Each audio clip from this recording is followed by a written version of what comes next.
Hello friends, कैसे हैं आप सब। मैं इस वीडियो में दो ऐसे स्टॉक लेकर आया हूं जो काफ़ी स्ट्रांगली परफॉर्म कर रहे हैं और उसकी वजह भी है क्योंकि स्ट्रॉन्ग क्वार्टरली रिजल्ट्स आए हैं। Eight the same time future outlook दोनों ही शेयर्स का बहुत स्ट्रांग लग रहा है। एक कंपनी स्मॉल कैप की है और दूसरी कंपनी मिड कैप बोल सकते हैं। बट उससे पहले मार्केट्स की थोड़ी बातें करेंगे। एंड वीडियो पसंद आए तो please do like, share and subscribe.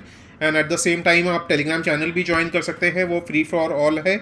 Link आपको डिस्क्रिप्शन में मिल जाएगी। तो सबसे पहले मार्केट्स की बात करते हैं। फ्राइडे को एफ आई आईज 750 करोड़ के नेट सेलर्स थे। डी आई आईज ने 890 करोड़ की नेट बाइंग की है। एडवांस डिक्लाइन रेशियो 0.6 था, तो काफ़ी ख़राब था। इसका मतलब ये है कि निफ्टी ऑल टाइम हाई के आसपास पहुंच गया है, बट अभी भी ब्रॉडर मार्केट्स जैसे परफॉर्म करने चाहिए वैसे परफॉर्म नहीं कर रहे हैं। काफ़ी अच्छे अच्छे शेयर्स हैं जो अपने 52 वीक हाई या ऑल टाइम हाई से काफ़ी ज़्यादा डिप में हैं। तो यही वजह है, अगर आपके पोर्टफोलियो में स्मॉल कैप और मिड कैप का पोर्शन ज़्यादा होगा तो कहीं ना कहीं आपका पोर्टफोलियो भी ऑल टाइम हाई से जो आपके पोर्टफोलियो की वैल्यू थी उससे काफ़ी नीचे होगा। तो इससे टेंशन की कोई ज़रूरत नहीं है, क्योंकि स्मॉल कैप मिड कैप अभी पार्टिसिपेट नहीं कर रहे हैं रैली में, बट जब करेंगे तो आप एकदम एश्योर्ड रहिए कि वो निफ्टी 50 को या लार्ज कैप को टोटली आउट परफॉर्म कर देंगे, जैसे लास्ट ईयर भी हुआ था। एंड निफ्टी 50 अगर देखते हैं तो 18,300 के आसपास है, इसी लेवल के आसपास कंसोलिडेट कर रहा है। एंड मिड कैप 100 0.5% डाउन हुआ फ्राइडे को। उसके बाद स्मॉल कैप 100 0.52% डाउन था। एंड सबसे इंपॉर्टेंट बात है, विक्स देखिए 14.39 पे पहुंच गया है। विक्स का मतलब होता है वॉलेटिलिटी इंडेक्स। इसका मतलब ये है कि मार्केट्स एज ऑफ नाउ बहुत रेंज बाउंड है, बहुत रेंज बाउंड है। वॉलेटिलिटी काफ़ी कम हो गई है मार्केट्स में। आप देखे होंगे लास्ट वीक एक ही स्मॉल रेंज के अंदर ही मार्केट अप डाउन करता रहा है, उसी पे वीकली बंद भी हो गया। तो इसी वजह से विक्स 15 से भी नीचे चला गया है। तो कहीं ना कहीं बुल्स एंड बियर्स के बीच में बहुत ज़्यादा कन्फ्यूजन चल रहा है कि आगे कौन जाएगा, बुल्स या बियर्स। और एक कंसर्न और भी है, क्योंकि एफ आई आईज अगर देखेंगे, जैसे इस मंथ में भी देखेंगे, तो F I I's mostly net buyers ही रहे हैं, बट कहीं ना कहीं D I I's and mostly retail investors की तरफ से बाइंग नहीं आ रही है। रिसेंसी बायस भी है, क्योंकि रिसेंट में काफ़ी ज़्यादा स्मॉल कैप और मिड कैप में इतनी ज़्यादा गिरावट हुई है कि रिटेल इन्वेस्टर्स अब बाय द डिप्स करने में डर रहे हैं। और मार्केट्स क्योंकि 18,000 के पार है, तो उनको डर लग रहा है कि मार्केट्स अभी जब गिरेगा तो और ज़्यादा गिरेंगे। बट कहीं ना कहीं मुझे ऐसा लगता है कि स्मॉल कैप और मिड कैप बहुत ऐसे सारे स्टॉक्स हैं जिनमें अब बहुत ज़्यादा गिरावट की स्कोप नहीं है। कई अच्छे अच्छे शेयर्स हैं जो अपना बेस बना चुके हैं। तो ओवरऑल अगर मार्केट्स में 3-4-5% का करेक्शन आता भी है तो आई डोंट थिंक कि स्मॉल कैप और मिड कैप में और ज़्यादा गिरावट बाकी है। आप मिड कैप या स्मॉल कैप का प्राइस अर्निंग्स रेशियो देख सकते हैं, 16.51 पे पहुंच गया है। इससे अच्छी वैल्यूएशन स्मॉल कैप्स में आपको नहीं मिल सकती। जो भी प्रॉब्लम्स हैं शॉर्ट टर्म में रहेंगी, बट लॉन्ग टर्म अगर आपका व्यू है तो ये टाइम है बाय करने का, स्पेसिफिकली अच्छे स्मॉल कैप और मिड कैप स्टॉक्स। आप देख सकते हैं निफ्टी 50 तो ऑल टाइम हाई के आसपास है, बट अगर स्मॉल कैप 100 अगर आप देखेंगे तो ऑलमोस्ट 12,000 के आसपास इसने ऑल टाइम हाई बनाया था या 52 वीक हाई बनाया था। एंड अभी 9,600 के आसपास है, यानी ये अभी भी अपने ऑल टाइम हाई से 20% डाउन पे है। एंड उसके बाद आप देखेंगे लास्ट 4-5 डेज़ की कैंडल कितनी स्मॉल स्मॉल कैंडल्स बन रही हैं, एक ही रेंज के आसपास है। तो लास्ट वीक ऑलमोस्ट 18,200 18,400 के आसपास ही पूरा समय बिता दिया मार्केट्स ने। एंड इस लेवल के पास अगर कंसोलिडेट करता है तो कोई टेंशन की ज़रूरत नहीं है। एंड हाँ, ग्लोबल फैक्टर्स ऑब्वियसली कंड्यूसिव नहीं है, बट कहीं ना कहीं मार्केट्स अप्रॉक्सीमेटली 6 मंथ्स आगे की सोचता है। तो फॉरवर्ड थिंकिंग के हिसाब से मार्केट्स को ये लगने लगेगा कि 6 मंथ्स फॉरवर्ड में इन्फ्लेशन कुछ कंट्रोल में आ जाएगा, यूरोप में कुछ प्रॉब्लम्स कम हो जाएंगी, मे बी रशिया यूक्रेन की जो वॉर है वो भी टू सम एक्सटेंट कहीं आगे पीछे हो जाएगी, या कुछ रेजोल्यूशन या कॉम्प्रोमाइज़ निकलने की कगार पे होगा। तो कहीं ना कहीं मार्केट्स अचानक से भागने लगेगा, एंड तब शायद मौका ना मिले। तो कहीं ना कहीं आप थोड़ा सा रिस्क ले सकते हैं। तो अच्छे स्मॉल कैप और मिड कैप जो अच्छे वैल्यूएशन पे है, मुझे लगता है आपको बाय करना चाहिए। बट ऑब्वियसली ये कोई भी बाइंग एंड सेलिंग रिकमेंडेशन नहीं है, ये टोटली मेरा व्यू है। एंड वीडियो लंबा ना हो जाए इसलिए जल्दी से पहले स्टॉक पे आते हैं। RVNL रेलवे विकास निगम लिमिटेड, जैसे आप लोग कई अगर जो स्टॉक मार्केट को रेगुलरली ट्रैक करते हैं वो जानते होंगे कि अभी रिसेंट में इसने अच्छी खासी रैली भी दी है। बट कहीं ना कहीं दो कंसर्न होता है, अगर कोई भी स्टॉक अपने डिस्कस करते हैं ना उसी लेवल के आसपास कुछ दिनों तक शेयर कंसोलिडेट करता है तो कहीं ना कहीं लगने लगता है कि यार क्या घटिया स्टॉक है, भाग ही नहीं रहा। और अगर भाग जाता है तो ये लगने लगता है कि यार ये स्टॉक तो ऑलरेडी भाग गया है, अब लेके क्या फ़ायदा। बट कहीं ना कहीं अपने को दोनों ही व्यू अवॉइड करके एक बैलेंस्ड व्यू बना के चलना है। पॉइंट इज़ कि आप भागते हुए शेयर को या बहुत जो स्ट्रॉन्ग शेयर है उसको पकड़ सकते हैं, लेकिन अगर जिस लेवल पे अभी है वो अगर वैल्यूएशन रीजनेबल है तो, वैल्यूएशन कंफर्ट है तो। फॉर एग्जांपल IRCTC, उसमें काफ़ी लोग 1000, 1100, 1200 के लेवल पे कैच करने की कोशिश की है, तो काफ़ी लोग अपने हाथ जलाकर बैठे हुए हैं, अभी भी वेट कर रहे हैं कि कब वो लेवल आएगा। तो कहीं ना कहीं क्योंकि वैसी गलती नहीं करनी है, क्योंकि उस टाइम मतलब अनइमेजिनेबल वैल्यूएशन हो गई थी IRCTC की। तो जो यूफोरिया जो हो जाता है किसी भी स्टॉक में, उसको अवॉइड करना है अपने को। बट अगर प्रेजेंट वैल्यूएशन अभी भी रीजनेबल लगती है भागने के बाद भी, तो अपने बाय द डिप्स कर सकते हैं उस स्टॉक में। तो सबसे पहले रेलवे विकास निगम लिमिटेड को देखते हैं क्या है ये शेयर एंड क्या स्कोप लगता है इसका। ये 2003 में इनकॉर्पोरेट हुआ था, गवर्नमेंट ऑफ इंडिया ने इनकॉर्पोरेट की थी। ये mostly railway infrastructure projects implement करता है, जैसे for example doubling of railway lines, gauge conversion, new lines, railway electrification, major bridges, workshop, production units, freight revenues. And जैसे अपने जानते हैं कि रेलवेज़ में गवर्नमेंट अब फ्राइट कॉरिडोर्स भी ला रही है, मल्टी मॉडल ट्रांसपोर्टेशन पे भी फोकस है। और एट द सेम टाइम जैसे अपने जानते हैं एयरलाइंस में काफ़ी प्रॉब्लम्स भी चल रही हैं, फेयर्स ऑल टाइम हाई पे पहुंच गए हैं। तो कहीं ना कहीं रेलवेज़ की डिमांड फ्यूचर में भी रहने वाली है। इंडिया जैसी कंट्री में रेलवेज़ के बिना काम ही नहीं चल सकता, तो वहाँ पे रेलवे की तरफ से इंफ्रास्ट्रक्चर की डिमांड फ्यूचर में और ज़्यादा बढ़ने वाली है। और जैसे फॉर एग्जांपल कश्मीर से लेकर कन्याकुमारी तक, या फॉर एग्जांपल ईस्टर्न साइड में जो 7 अपने स्टेट्स हैं, वहाँ पे भी जब रेलवे लाइंस एक्सपैंड होंगी तो कहीं ना कहीं RVNL के प्रोजेक्ट्स की डिमांड और ज़्यादा बढ़ने वाली है फ्यूचर में। तो मैं कहीं ना कहीं स्टॉक को लेकर काफ़ी ज़्यादा बुलिश हूँ। एंड इसका मार्केट कैप अराउंड 13,000 करोड़ के आसपास है। प्राइस अर्निंग्स रेशियो अभी भी 10 के बिलो है। एंड सबसे प्राइस अर्निंग्स रेशियो से भी ज़्यादा मैं देखता हूँ प्राइस अर्निंग्स ग्रोथ रेशियो, वो 0.4 पे है।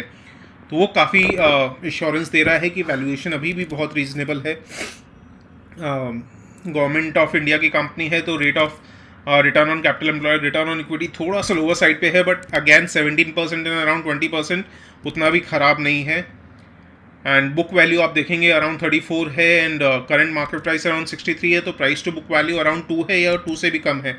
ये काफ़ी वैल्यूएशन कंफर्ट देता है, क्योंकि काफ़ी सारे ऐसे स्टॉक भी होते हैं जहाँ price to book more than 10 हो जाते हैं, उसके बाद भी अपने कंसिडर करते हैं। तो कहीं ना कहीं वैल्यूएशन अभी भी काफ़ी रीजनेबल लग रही है। एंड रिसेंट क्वार्टर में अगर रिजल्ट्स देखते हैं, क्योंकि इसमें सीजनल इम्पैक्ट होता है, for example June quarter and September quarter historically come demand रहती है इस सेक्टर में। जैसे अपने देखेंगे सेल्स एंड मार्जिन, इसमें आप देखेंगे जो सबसे बेस्ट क्वार्टर रहता है वो क्वार्टर एंडिंग मार्च रहता है। बट उसके बाद जैसे जून क्वार्टर एंड सितंबर क्वार्टर में हिस्टोरिकली कम डिमांड रहती है, क्योंकि मानसून का इम्पैक्ट होता है, गर्मी ज़्यादा होती है, तो इंफ्रास्ट्रक्चर पे उतना काम नहीं होता है। तो उस हिसाब से अपने को year on year growth consider करना पड़ेगा। अपने देखते हैं सितंबर लास्ट ईयर 4026 करोड़ की सेल्स थी, जो बढ़ के 4900 करोड़ की हो गई है। ऑलमोस्ट 23% का ग्रोथ देखने को मिला है रेवेन्यूज़ में। नेट प्रॉफिट भी ऑलमोस्ट 279 करोड़ से 381 करोड़ हो गया है, तो यहाँ भी काफ़ी ज़्यादा ग्रोथ देखने को मिल रहा है। 1.34 से EPS हो गया है 1.83। एंड उसके बाद क्योंकि बहुत ज़्यादा इंफ्रास्ट्रक्चर में है कंपनी, तो कंपनी को डेट का यूज़ ज़्यादा करना पड़ता है। बट कंसिडरिंग द इंडस्ट्री मुझे लगता है डेट काफ़ी रीजनेबल है। Overall debt to equity ratio 1 से ज़्यादा है, बट कहीं ना कहीं इंडस्ट्री को कंसिडर करते हुए एंड क्योंकि गवर्नमेंट ऑफ इंडिया अंडरटेकिंग है, तो मुझे इतनी कंसर्न नहीं हो रहा है। And cash flow from operating activities भी काफ़ी पॉजिटिव है, एटलीस्ट लास्ट 2 ईयर्स में तो कोई टेंशन की बात नहीं है। एंड लास्ट ईयर अगर देखेंगे मार्च एंडिंग 2022 में, तो cash flow from investing activity काफ़ी ज़्यादा नेगेटिव रहा है। इसका मतलब ये है कि कंपनी काफ़ी इन्वेस्टमेंट कर रही है, जो कि पॉजिटिव हो जाता है, यानी फ्यूचर में ग्रोथ कंपनी को काफ़ी ज़्यादा लग रहा है। प्रोमोटर्स की होल्डिंग कांस्टेंट रही है। एंड उसके बाद FIIs की होल्डिंग देखेंगे तो लास्ट क्वार्टर में ऑलमोस्ट डबल हो गई है, या डबल से थोड़ी सी कम हो गई है, 0.95% से 1.76% हो गई है। DIIs का स्टेक थोड़ा सा कम हुआ है, बट कोई कंसर्न की बात नहीं है। एंड पब्लिक का स्टेक सिर्फ और सिर्फ अराउंड 12.6% के आसपास है। एंड जो इसके प्रोजेक्ट्स होते हैं वो जैसे ब्रिजेस होते हैं, उसके बाद रेलवे लाइंस होती हैं, सिंगल लाइन से डबल लाइंस या एक्सपैंड करने का काम होता है, रेलवे स्टेशन पे काम होता है, अभी इलेक्ट्रिफिकेशन पे भी काम हो रहा है। तो कहीं ना कहीं डिमांड की कोई भी कमी नहीं है। इनफैक्ट अभी रिसेंट में इनको मालदीव से भी अच्छा प्रोजेक्ट मिला है, तो इसी वजह से अर्निंग्स और मालदीव्स के जो ऑर्डर बुक है इनकी, उस वजह से शेयर अभी आप देखेंगे लास्ट फ्यू डेज़ में अच्छा खासा भाग चुका है। एंड अभी आप बोलेंगे कि इतने भागते हुए शेयर को पकड़ना चाहिए या नहीं, तो सबसे पहले आप ये देखिए, लास्ट ईयर अक्टूबर 2021 में शेयर प्राइस था 43, एंड इस साल भी अराउंड अक्टूबर एंड होते होते इसी लेवल पे था। तो ऑलमोस्ट 1 ईयर में कोई रिटर्न नहीं मिला था अगर अक्टूबर टू अक्टूबर कंसिडर करें तो। एंड उसके बाद लास्ट फ्यू डेज़ में ऑलमोस्ट 50% ये भाग चुका है, 42 के लेवल से 63 पे पहुंच चुका है। तो ऑब्वियसली काफ़ी ज़्यादा शेयर भाग चुका है, इसमें कोई डाउट नहीं है। बट अगेन आप नीचे वॉल्यूम्स देखिए, एक्सेप्शनल वॉल्यूम्स हैं ग्रीन कैंडल्स की, तो जिससे काफ़ी कंफर्ट मिल रहा है। एंड मुझे पर्सनली ऐसा लगता है ये बाय एंड डिप्स करना चाहिए, मैं भी इस शेयर को ख़रीदने वाला हूँ। एंड जस्ट इन केस अगर 63 लेवल पे है, 60 के बिलो किसी भी लेवल पे मिलता है, तो मैं बिंदास इसको ख़रीदने वाला हूँ लॉन्ग टर्म के लिए। एंड RSI भी अभी 79 के आसपास चल रहा है, तो ऑब्वियसली थोड़ा सा ओवरबॉट जोन में है, बट अगर थोड़ा सा डिप मिलता है तो इस शेयर लॉन्ग टर्म के लिए ख़रीदने लायक है। एंड उसके बाद गेब्रियल इंडिया, इनफैक्ट मेंबर्स के साथ तो मैंने इसके ऊपर एक रील भी बनाई थी, ऑब्वियसली उसमें स्टॉक नेम नहीं बताया था क्योंकि अभी चैनल न्यू है, इसी बहाने कई लोग सब्सक्राइब कर लेते हैं कि आगे अगर अच्छा वीडियो आएगा।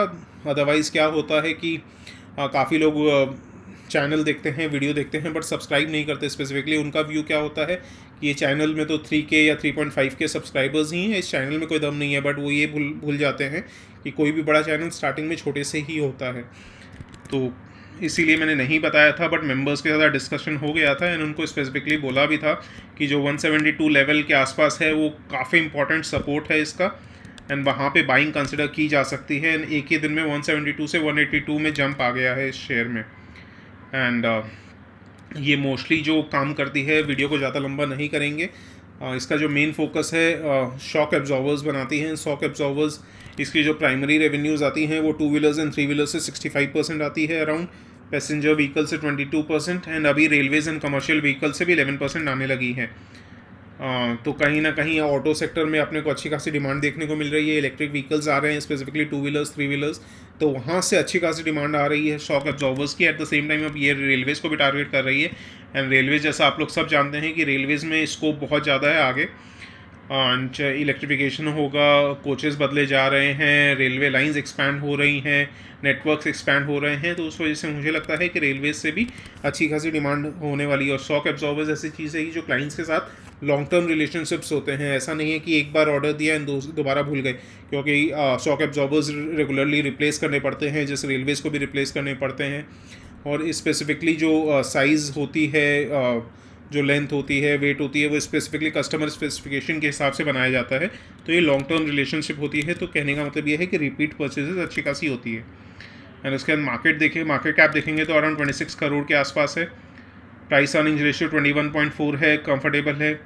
प्राइस अर्निंग्स ग्रोथ रेशियो 13 है, बट कहीं ना कहीं ये मुझे रीजनेबल नहीं लग रहा। ऐसे लग रहा है कुछ कैलकुलेशन मिस्टेक हुई है स्क्रीनर में।